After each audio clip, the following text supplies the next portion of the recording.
السلام عليكم ورحمة الله وبركاته. الحمد لله رب العالمين والصلاة والسلام على نبينا محمد وعلى آله وصحبه أجمعين.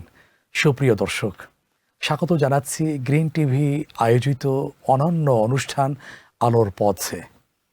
এই মুহূর্তে কাছে দূরে দেশে বিদেশে যে যেখান থেকে এই চমৎকার আয়োজনে যুক্ত হয়েছেন সবাইকে জানাচ্ছি অনেক অনেক মোবারকবাদ। আজকের আমরা আলোচনা করব দোয়া ইবাদতের প্রাণ। ইসলামে দোয়ার যথেষ্ট গুরুত্ব রয়েছে।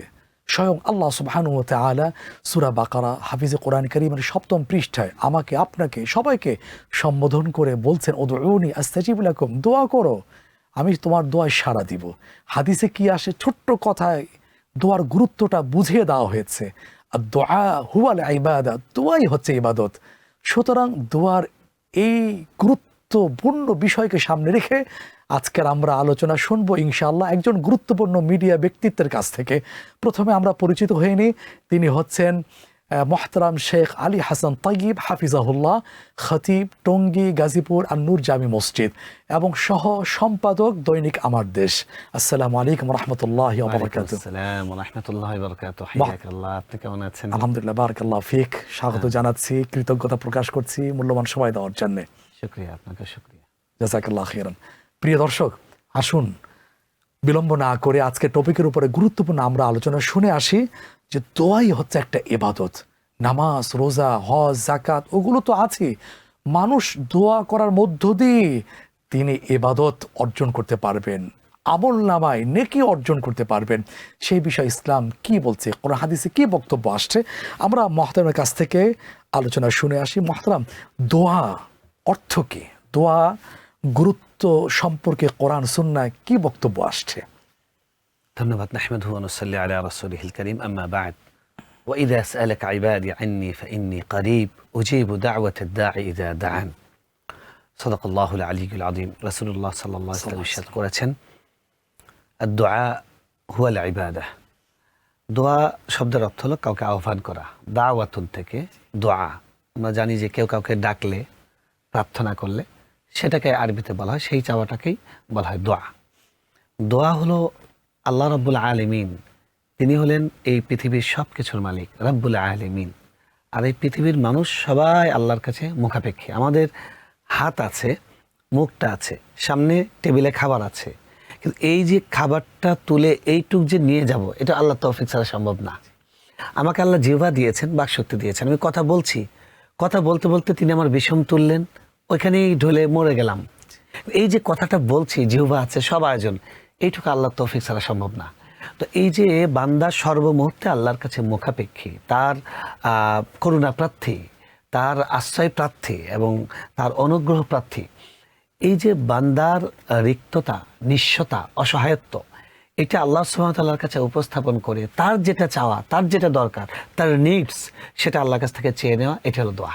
মাশাআল্লাহ। এবং দোয়াকে আমরা আমাদের বাংলাদেশের পার্সপেক্টিভে আমরা দেখি যে দোয়াকে অনেকে মনে করে যে এটা একটা আনুষ্ঠানিকতা। দোয়া আনুষ্ঠানিকতা। দোয়া হলো ইবাদতের একটা অনেক উঁচু স্তরের একটা ইবাদত। ইবাদতের মগজ, আল্লাহ রাসূল সাল্লাল্লাহু আলাইহি ওয়াসাল্লাম বলছেন, আদ-দুআউ মুখুল ইবাদা। দোয়া হলো ইবাদতের মগজ, অর্থাৎ সার নির্যাস। আবার উনি আরেকটা জায়গায় বলছেন, আদ-দুআউ হুয়াল ইবাদা। তিরমিজিতে এসেছে হাদিসটি হাসান সনদে, যে দোয়া নিজেই ইবাদত। তো যে কোনো ইবাদতের বৈশিষ্ট্য হলো আল্লাহর কাছে কবুল হওয়ার জন্য যে সেটা আল্লাহর চাওয়া অনুযায়ী আর রাসূল সাল্লাল্লাহু আলাইহি ওয়াসাল্লামের দেখানো অনুযায়ী তাকে অনুসরণ করে করতে হয়। এখন দোয়াটা আমরা মনে করি কি যে মনে চাইলো আমরা আমাদের মতো করে দোয়া করলাম, না, দোয়াটা রাসূল সাল্লাল্লাহু আলাইহি ওয়াসাল্লাম যেভাবে করেছেন সেভাবে করব। উনি কোন সময়গুলোকে প্রেফার করতেন, উনি কোন বাক্যগুলোকে প্রেফার করতেন, উনি আল্লাহর কাছে কি বলে কি চাইতেন, সেই জিনিসগুলো শিখবো। কোরআনেও এটা আছে। আল্লাহ দেখুন কোরআনে বলছেন যে আল্লাহ সুবহানাহু ওয়া তাআলা বলছেন, ওয়ালিল্লাহিল আসমাউল হুসনা ফাদউহু বিহা। আল্লাহর অনেক সুন্দর সুন্দর নাম রয়েছে, তোমরা সেই নাম দিয়ে আল্লাহর কাছে ডাকো। আবার দেখেন সূরা ফাতিহা, যে সূরাটি প্রত্যেকটা নামাজে না বরং প্রত্যেকটি রাকাতে পড়তে হয়, সেখানে আল্লাহ সুবহানাহু ওয়া তাআলা আমাদেরকে শেখাচ্ছেন, ইয়াকা না'বুদু ওয়া ইয়াকা নাস্তাঈন। আল্লাহ তোমার ইবাদত করি, তোমার কাছেই চাই। এই যে আল্লাহ এবং বান্দার সম্পর্ক, এই একটা লাইনে ছোট্ট 4টা শব্দ উঠে আসছে। আল্লাহর সাথে আমার সম্পর্ক হলো আমি হলাম আল্লাহর গোলাম, আল্লাহ আমার কাছে প্রাপ্য গোলাম হিসেবে তার ইবাদত আল্লাহর প্রাপ্য আমার প্রতি, আর আমি আল্লাহর বান্দা, আল্লাহর গোলাম, আমার আল্লাহর কাছে কি প্রাপ্য? আল্লাহর কাছে প্রাপ্য হলো আমি যা দরকার আমি তার কাছে চাইবো, তিনি সেটা দিবেন। এই জন্য আমরা বলছি যে তোমারই ইবাদত করি, তোমারই কাছে চাই, আমি আর কারো কাছে চাই না। তো এখন দোয়া হলো একটা মানুষের সর্বোচ্চ পাওয়া। আপনি দেখেন, আমি মাঝে মধ্যে চিন্তা করি যে যেই লোক আল্লাহতে বিশ্বাস করে না, সেকুলার নাস্তিক, নিজেকে এইথিস্ট বলে যে আমি কোনো কিছুই বিশ্বাস করি না, এই লোক যখন হঠাৎ করে ভূমিকম্প অনুভব করে, সেও মুখ দিয়ে বলবে লা ইলাহা ইল্লাল্লাহ মুহাম্মাদুর রাসূলুল্লাহ, এটা ভেতর থেকে চলে আসে। কারণ এটাই সত্য। এই সফটওয়্যার এখানে আমার সেট করা আছে, এটাকে ফিতরাত বলা হয়। ফিতরাত আল্লাহিল্লাযী ফাতারান নাস আলাইহা। রাসূল সাল্লাল্লাহু আলাইহি ওয়াসাল্লাম বলেছেন কুল্লু মাউলুদিন ইউলাদ আলাল ফিতরা, প্রতিটি নব জন্ম নেওয়া শিশু সে ফিতরাতের উপর জন্মগ্রহণ করে, সে ন্যাচারালি সে আল্লাহর আনুগত্য প্রিয় হয়ে জন্মগ্রহণ করে। এখন আমরা আমাদের মস্তিষ্ক দিয়ে, আমাদের নানান রকমের চাওয়া পাওয়া, শয়তানের ওয়াসওয়াসা, বন্ধুদের কুমন্ত্রণা, এসবের মাধ্যমে আমরা আল্লাহর কাছ থেকে দূরে সরে যাই। কিন্তু যখনই আমি বিপদে পড়ি, পৃথিবীর কেউ আমার কাছ থেকে থাকে না, তখন কিন্তু আমি তার কাছে চলে যাই। আল্লাহ বলছেন আম্মাই ইউজিবুল মুস্তাররা ইযা দাআন, যখন তোমাদের কোনো কিছুরই করার থাকে না, কোনো কিছুরই আর চাইবারও কোনো আশা থাকে না, তখন তোমরা কার কাছে ডাকো? আমাকেই ডাকো, আমি তোমাদের ডাকে সাড়া দিই। মোহতারাম, খুবই গুরুত্বপূর্ণ কথা বলছিলেন কোরআন সুন্নাহর আলোকে, যে দোয়ার ব্যাপারে আল্লাহ গুরুত্ব দিয়েছেন বিশ্বনবী জনাবে মুহাম্মদুর রাসূলুল্লাহ সাল্লাল্লাহু আলাইহি ওয়াসাল্লাম। এখন কেউ যদি দোয়া না করে, যদি এই চিন্তা লালন করে, না দোয়া কেন করব, আমার তো মেধা আছে, আমার তো পলিসি আছে, আমার তো লোকবল আছে, এটার মাধ্যমেই তো আমি এই করব সেই করব, হ্যাঁ, এটা কি ঠিক হচ্ছে কিনা, বা ইমানের আয়না বা মানদণ্ডে এটা কিভাবে দেখেন আপনি? দেখেন, যে লোক দোয়া করে না সে আসলে আল্লাহকে বিশ্বাস করে না। যে আল্লাহকে বিশ্বাস করে তাকে দোয়া করতে হবে, এবং সে দোয়া করবে। দোয়া করাটা তার ইমানের পরিচয়। যে দোয়া করে না তার ইমানের পরিচয় নাই, তার কোনো ইমানের আইডেন্টিটি নাই। এখন একজন মানুষ যদি মনে করে যে আমি এই জিনিস দিয়ে এটা করি, কলম আছে, কলম দিয়ে আমি লিখছি, এখানে তো আল্লাহর কোনো অবদান নাই, সে বোঝেনি যে তার যে আঙ্গুলটা পরিচালনা করছে, এই আঙ্গুলটার মধ্যে যে কবজাগুলো, এই যে সেটিংস আল্লাহ দিয়ে রেখেছেন, এই যে অনেক মানুষ আছে প্যারালাইজড হয়ে গেছে, এরকম করছে, হাঁটতে হতে পারছে না। তো এই জন্য আমার কাছে সামগ্রী থাকলেও হবে না, উপকরণ থাকলে আমি মনে করবো না যে আমি নিজেই করছি, সেই উপকরণ দিয়ে করছি। ওই উপকরণ আল্লাহ দিয়েছেন। ডক্টর চিকিৎসা দেন, চিকিৎসা দেওয়ার আগে উনি বলেন যে আল্লাহ সাহায্য চাই, আবার পরে উনি বলেন যে আমরা চেষ্টা করলাম, বাকিটা আল্লাহর হাতে। তার মানে এটা কি, এই যে চিকিৎসার উপকরণ এটাও আল্লাহ দিয়েছেন, এটাকে সবাব আসবাব বলা হয়, উপকরণ বলা হয়। উপকরণ গ্রহণ করব, কিন্তু চাইবো আল্লাহর কাছ থেকে, কারণ উপকরণের মধ্যে আল্লাহ সেই পাওয়ার, সেই ক্যাপাসিটি এবং সেই বৈশিষ্ট্য দিয়ে রেখেছেন, এটা খেলে এটা হয়। আমি যদি পচা ভাত খাই, পচা তরকারি খাই, আমার পেটে সমস্যা হবে, সেই জিনিসটা আল্লাহ পচার মধ্যে দিয়ে রেখেছেন। আমি যদি এই ফলটা খাই, আনার খাই, তাহলে আমার মধ্যে রক্ত তৈরি হবে, আমি জাম খেলে রক্ত তৈরি হবে, সেটা দিয়ে রেখেছেন। কিন্তু জাম যে তৈরি হবে এটা ওনার কুনের সাথে সম্পর্কযুক্ত। ইদা আরাদা সেই তখন তিনি কি বলেন, কুন তখন হয়। তো তার ইশারা ছাড়া হবে না, তার অ্যাপ্রুভাল ছাড়া হবে না, তার অনুমোদন ছাড়া হবে না। এই জন্য আমার মেধা আছে, আমি মেধা দিয়ে পরীক্ষায় পাশ করেছি, না, ভুল ধারণা। আপনার মেধা কাজ করবে না, ভাগ্য লাগবে। দেখেন, যারা খেলোয়াড় তারা টস করে ভাগ্যের উপরে, যে আগে টসে জিতবে সে ম্যাচের মধ্যে একটা সুবিধা পেয়ে যাবে, কারণ পরে সে সিট আছে। তো এখন এই যে টসটা, এটা বাতাসে এরকম করে দিল, এখানে কে জিতবে এটা ওনার হাতে। টস যখন করে ও বোঝে যে আল্লাহ আছে। ফুটবল খেলে, একদম গোল পোস্টের মধ্যে ঢুকে গেছে, গোলকিপার সে সামনে, কিন্তু কোত্থেকে উড়ে এসে ছো মেরে সে গোলটা বাঁচিয়ে দিচ্ছে।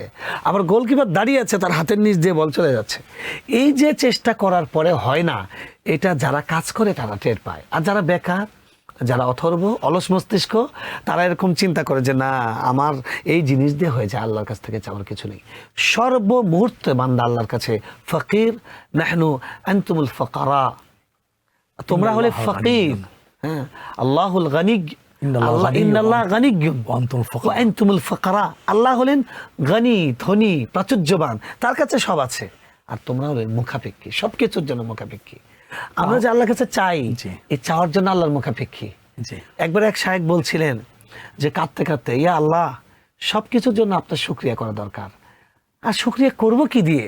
যে জিহ্বা দিয়ে শুকরিয়া করবে এটা তো আপনার দেওয়া। আল্লাহু আকবার। ধন্যবাদ মোহতারাম, চমৎকার বলছিলেন। আমরা দোয়া সম্পর্কে আরো জানবো, কি কি ক্ষেত্রে দোয়া বাধা হয়ে দাঁড়ায় সেগুলো আমাদের জানা দরকার। তবে এখন না, একটা বিরতি থেকে ফিরে আসার পরে। প্রিয় দর্শক, আপনারা তন্ময়ে শুনছিলেন দোয়া সম্পর্কে। দোয়া যে আলাদা একটি ইবাদত, স্বতন্ত্র ইবাদত, কয়জন আমরা জানি? এই ব্যাপারে কয়জনের নলেজ আছে? এই বিষয় বিরতির পর আমরা সুন্দরভাবে জানবো ইনশাআল্লাহ। আশা করি আমাদের সাথেই থাকবেন।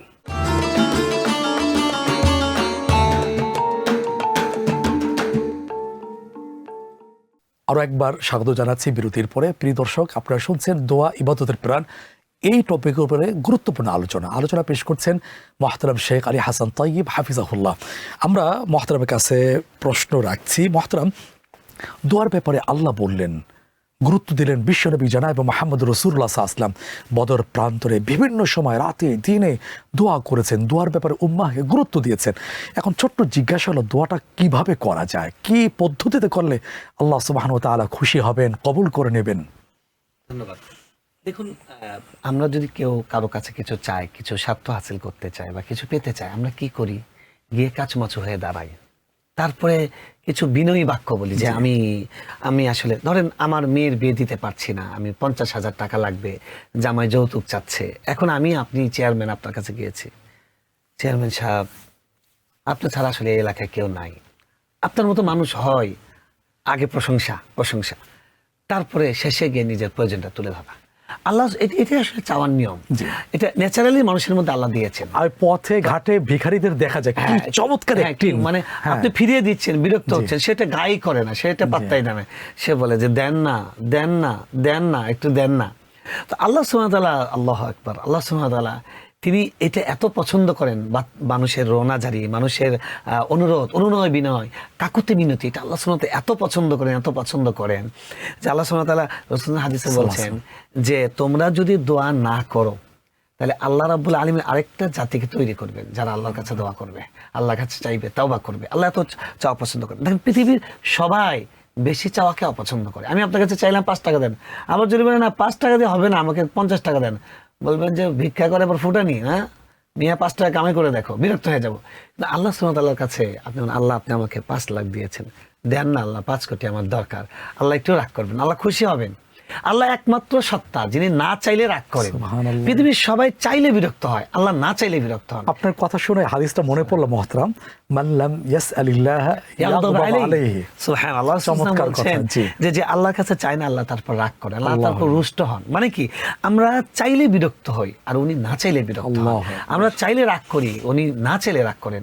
এটাই তো আমার আল্লাহ, এটা আমাদের আল্লাহ। রব্বুনা রব্বুকুম ওয়া রব্বু আবাইকুমুল আউয়ালিন। তো এইজন্য প্রিয় দর্শক, আমরা বলবো যে আল্লাহ সুবহানাহু ওয়া তাআলার কাছে চাইতে গিয়ে প্রথম আল্লাহর প্রশংসা করা। রাসূল সাল্লাল্লাহু আলাইহি ওয়াসাল্লাম দোয়া করতেন, আগে প্রথম আল্লাহর প্রশংসা করেন। দেখেন, সালাম ফিরিয়েছেন, নামাজ শেষ হয়েছে, উনি পড়তেন আস্তাগফিরুল্লাহ, আল্লাহুম্মা আনতাস সালাম ওয়া মিনকাস সালাম তাবারাকতা ইয়া যাল জালালি ওয়াল ইকরাম, আল্লাহুম্মা আনতাল আউয়ালু ফালাইসা ক্বাবলাকা শাই ওয়া আনতাল আখিরু ফালাইসা বা'দ। অর্থাৎ আল্লাহর প্রশংসা প্রথম করা। মোহতারাম, আমি একটু লোভ সামলাতে পারছি না, কি চমৎকার কথা বললেন। যদি সম্মানিত দর্শক ভাইদের উদ্দেশ্যে অর্থটা একটু বলে দিতেন। দেখেন, রাসূল সাল্লাল্লাহু আলাইহি ওয়াসাল্লাম বলতেন যে এই বাক্যটা, হে আল্লাহ, আপনি হলেন সালাম, আপনার পক্ষ থেকে সালাম, শান্তি বর্ষিত হয়, এবং আপনি আমাদেরকে শান্তির দিকেই প্রত্যাবর্তন করেন, শান্তির সাথে আপনি আমাদেরকে বেঁচে রাখেন। সুবহানাল্লাহ। এর থেকে আমরা কি বেশি চাই আল্লাহর কাছে? অথচ নামাজের পরে আমরা সবাই কি করি, একটা আনুষ্ঠানিক সবাই মিলে একটা কোনো রকম একটা ফর্মালিটি দোয়া করবে ব্যস্ত হয়েছে। এই দোয়াটা অধিকাংশ মুসল্লি জানে না। একটা সুন্দর বাক্য, আল্লাহুম্মা আনতাস সালাম ওয়া মিনকাস সালাম তাবারাকতা ইয়া যাল জালালি ওয়াল ইকরাম রব্বানা হাইয়িনা বিস সালাম। আল্লাহু আকবার, কি চমৎকার দোয়া। এরকম অনেক দোয়া আছে। তো যাই হোক, আল্লাহর প্রশংসা করা প্রথমে, তারপর রাসূল সাল্লাল্লাহু আলাইহি ওয়াসাল্লাম দরুদ পড়া। কারণ আল্লাহ রাব্বুল আলামিন সবচেয়ে বেশি পছন্দ করেন তার হাবিবকে। আমি যদি আপনার আনুকূল্য পেতে চাই, আপনি নেতা, কথার কথা বিএনপির চেয়ারপারসন, এবং বিএনপির চেয়ারপারসনের কাছে খুশি করার জন্য উপায় কি? তার ছেলের কাছে যাওয়া। তার ছেলেকে যদি খুশি হয়, তার মাও খুশি। হ্যাঁ, তো আপনি আল্লাহ সুবহানাহু ওয়া তাআলার বিভিন্ন দলের ক্ষেত্রে এটা দেখা যায়, সবার ক্ষেত্রে যে ধরেন তার কাছে তার কাছে আপনার পৌঁছতে হবে।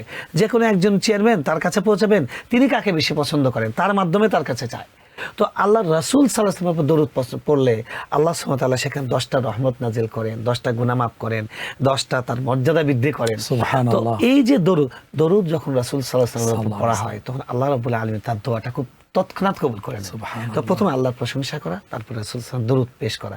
এই জন্য দেখবেন আলেমরা সব সময়, আমরা আজকে টিভিতে যখন কথা বলি খুব সংক্ষেপ সময় যে লাইভ করছি, তখনও বলার সময় অন্তত এটুকু বলি আলহামদুলিল্লাহ ওয়াসসালাতু ওয়াসসালামু আলা রাসূলিল্লাহ। মানে একটা শব্দে হলেও আমরা বলে ফেলি সমস্ত প্রশংসা আল্লাহ, আর দরুদ বর্ষণ হোক ওই রাসূল সাল্লাল্লাহু আলাইহি ওয়াসাল্লাম। সূরা ফাতিহাতে এই পদ্ধতি শেখানো হয়েছে। তো তারপরে হলো দরুদ। তারপর 3 নম্বর হলো নিজের ভুল, নিজের নিঃস্বতা, অসহায়ত্ব তুলে ধরা। রাব্বানা যালামনা আনফুসানা ওয়া ইল্লাম তাগফির লানা ওয়া তারহামনা লানাকুনান্না মিনাল খাসিরিন। এই যে কাকুতি রব্বানা, হে আমাদের রব, মানে আল্লাহকে কি মায়া দিয়ে বলা হচ্ছে, হে আমাদের রব, আমরা নিজেদের উপর অনেক জুলুম করছি, আপনি যদি আমাদেরকে দয়া না করেন তাহলে আমরা ক্ষতিগ্রস্ত হব, যে এই ব্যাপারে কোনো সন্দেহ নেই। আমাকে পৃথিবীর কেউ এই ক্ষতি থেকে বাঁচাতে পারবে না, আমার বস, আমার স্ত্রী, আমার স্বামী, আমার বন্ধু, আমার দল, আমার নেতা, কেউ বাঁচাতে পারবে না যদি আল্লাহ আপনি আমার উপর দয়া না করেন। তো এই যে আল্লাহর কাছে নিঃস্বতা, রিক্ততা, অসহায়ত্ব, এটা তুলে ধরে, এটা আল্লাহ খুবই পছন্দ করেন, খুবই পছন্দ করেন। তাহলে আল্লাহর প্রশংসা, নবীজের উপর দরুদ, তারপর নিজের অসহায়ত্ব। এবার আপনি চান আল্লাহর কাছে রব্বানা আতিনা ফিদ দুনিয়া হাসানা ওয়া ফিল আখিরাতি হাসানা ওয়া কিনা আযাবান নার। একটা লাইন, কিন্তু আপনি সারা জীবন চেয়েও এই লাইনকে ক্রস করতে পারবেন না। আল্লাহ রাসূল সাল্লাল্লাহু আলাইহি ওয়াসাল্লাম, আল্লাহ নিজে আমাদেরকে শিখিয়ে দিয়েছেন, হে আমাদের রব, আপনি আমাদেরকে হাসানা দান করেন এখানে, হাসানা দান করেন ওখানে। এই জীবনে আপনি আমাদেরকে হাসানা দান করেন, ওই জীবনেও আমাদেরকে হাসানা দান করেন। হাসানা কি? আমার যখন যেখানে যা দরকার সেটার মধ্যে ভালোটা দান করেন, শ্রেষ্ঠতা দান করেন, যেটা আমার উপযোগী, পারফেক্ট। অনেক সময় এমন হয়, আমি মনে করি যে আমার জন্য এই খাবারটা এখন মজাদার, আসলে আমার জন্য এটা মজাদার না। আমাকে ডাক্তার বলছে তোমাকে এই চর্বি অ্যাভয়েড করতে হবে, তোমাকে চিনি অ্যাভয়েড করতে হবে। তো আমি মনে করছি তো আমার তো মজা, সুগার, হ্যাঁ, আমার এই ব্র্যান্ডের মিষ্টি দেখে তো নিজেকে সামলাতে পারছি না, কিন্তু আমার জন্য পারফেক্ট হলো সুগার ফ্রি। তো আল্লাহ সুবহানাহু ওয়া তাআলা আমরা যদি চাই, আমার যেটা ভালো লাগে সেটা চাইবো, আর আল্লাহ যদি আমাকে দেন, আমার জন্য যেটা দরকার সেটা দিবেন।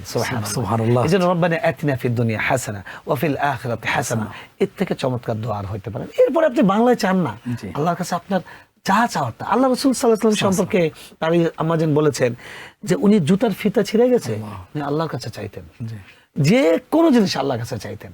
আর আমরা কি করি, ফেসবুকে আগে স্ট্যাটাস দেই, আমার মা অসুস্থ, দোয়া করেন, এখন উনি দোয়া করে নাই। তারপরে বন্ধুদের কাছে বলে, আরে দোস্ত আমার মা অসুস্থ, এরপর ডাক্তারের কাছে যায়, সব শেষ, এখন দোয়া করছে, আল্লাহ তুমি ছাড়া কেউ নাই। তোমার আগে কইছিল, সবার আগে দরকার ছিল আল্লাহর কাছে চাওয়া। আল্লাহ রাসূল সাল্লাল্লাহু আলাইহি ওয়াসাল্লাম ইদা ফাযাহু আমরুন হাযাবাহু শাইউন হারাবা ইলা সালাত, তিনি যখনই কোনো পরিস্থিতি হইতো তিনি সালাতে দাঁড়িয়ে যেতেন। সালাতে দাঁড়াতেন কেন? দোয়ার জন্য। ওয়াকিমিস সালাতা লিযিকরি, দোয়ার জন্য। সিজদায় গিয়ে আল্লাহ রাসূল সাল্লাল্লাহু আলাইহি ওয়াসাল্লাম বলেন, আকরাবু মা ইয়াকুনুল আবদু ওয়া হুয়া সাজিদ, বান্দা আল্লাহর সবচেয়ে কাছে চলে যায় যখন সে সিজদায় বিনত হয়। তো সিজদায় গিয়ে আল্লাহর কাছে আপনি চান, মন খুলে চান, প্রাণ ভরে চান, সমস্ত আবেগ দিয়ে চান। অনেক অনেক ধন্যবাদ, চমৎকার করে অল্প কথায় আমাদেরকে বুঝিয়েছেন, পেশ করেছেন। এবার একটু জানতে চাওয়া, আমরা শেষের দিকে চলে আসছি, দোয়া কবুলের ক্ষেত্রে বাধা কি কি হতে পারে? ধন্যবাদ, চমৎকার একটা পয়েন্ট এনেছেন। কারণ এই কথাটা যদি আমরা না বলি, আমাদের পুরা কথা থেকে উপকৃত হতে পারবে না। আমাকে প্রথমে ক্ষতিটা রোধ করতে হবে। দেখেন, আল্লাহ দেওয়ার জন্য বসে আছেন, দিতে চান, দেওয়ার জন্য আমাদেরকে শেষ আসমানে এসে তিনি ডাকেন। তো তারপরে একটা মানুষ নিতে পারবে না কেন? তার মধ্যে কিছু অন্তরায় সে নিজেই তৈরি করে রেখেছে। যেমন হারাম, যারা হারাম খায়, হারাম রিজিক দিয়ে, হারাম খাদ্য দিয়ে যাদের দেহ গঠন হয়, তাদের দোয়া কোনো কবুল হয় না। হাদিসে স্পষ্ট আছে, আন্না ইউস্তাজাব লাহ। অনেক ব্যক্তি আছে উস্কো খুস্কো চেহারা, একদম বৈরাগী সন্ন্যাসীর মতো, একদম মনে হচ্ছে আল্লাহ ভোলা বান্দা, আল্লাহ প্রেমিক বান্দা, তার দোয়া কবুল হবে না। কারণ সে হারাম খাদ্য দিয়ে তার দেহ গঠন করেছে, তার পোশাক হারাম, সে যে জিহ্বা দিয়ে কথা বলছে, এই জিহ্বার মধ্যে যে এখানে যে তার যে শব্দ উৎপাদন হচ্ছে, এটার পেছনে আছে হারাম জিনিস। এই জন্য হারাম থেকে বাঁচতে হবে। 2 নম্বর হলো, যারা সম্পর্ক ছেদ করে আত্মীয়দের সাথে, নিকট আত্মীয়দের সাথে, তাদের দোয়া আল্লাহ কবুল করে। আর কি হতে পারে? এবং এবং এবং আরেকটা জিনিস হলো যে কেউ যদি আল্লাহর কাছে এমন জিনিস চায় যেটা চাওয়া উচিত নয়, আপনি চাচ্ছেন আল্লাহ ও আমার ক্ষতি করছে, ওরা তুমি মৃত্যু দিও, আজকে ওরা মৃত্যুটা দেখতে চাই, এই ধরনের দোয়া করাটা উচিত নয়। অনেক শুকরিয়া মোহতারাম, অল্প কথায় চমৎকারভাবে বুঝিয়েছেন দোয়ার গুরুত্ব, দোয়ার অন্তরায়গুলো। জাযাকাল্লাহু খাইরান। জি প্রিয় দর্শক, আজকের আমরা আলোচনা থেকে এই বিষয়টা ভালোভাবে উপলব্ধি করতে পেরেছি, অন্যান্য ইবাদতের মতো অন্যতম গুরুত্বপূর্ণ ইবাদত হলো দোয়া করা। আমরা কি দোয়ার আমলে অভ্যস্ত হতে পেরেছি? আসুন না, রাসূল ইসলামের কথা অনুযায়ী আল্লাহ তাআলার উদ্বুদ্ধকরণের মধ্য দিয়ে আমরা যে কোনো বিষয় হারাম যদি না হয়ে থাকে, অন্যের অকল্যাণ যদি নিহিত না থেকে থাকে, তাহলে আল্লাহর কাছে দোয়া করে। এর জন্য কিন্তু উজু লাগবে না, কিবলামুখী হওয়াও লাগবে না। তবে কয়েকটা বিষয় সতর্ক থাকতে হবে, সেটা হলো প্রশংসা করা, দুরূদ পাঠ করা। এই বিষয়গুলো সামনে রেখে দোয়ার আমলে অভ্যস্ত হয়ে এই আহ্বান জানিয়ে আজ এখানে শেষ করছি। আল্লাহ তাআলা আমাকে, আপনাকে, আমাদের সবাইকে দোয়ার আমলে উদ্বুদ্ধ হয়ে এই আমলে ভালোভাবে লেগে থাকার তৌফিক দান করুন, এই আহ্বান জানিয়ে এখানে শেষ করছি। আসসালামু আলাইকুম ওয়া রাহমাতুল্লাহি ওয়া বারাকাতুহু।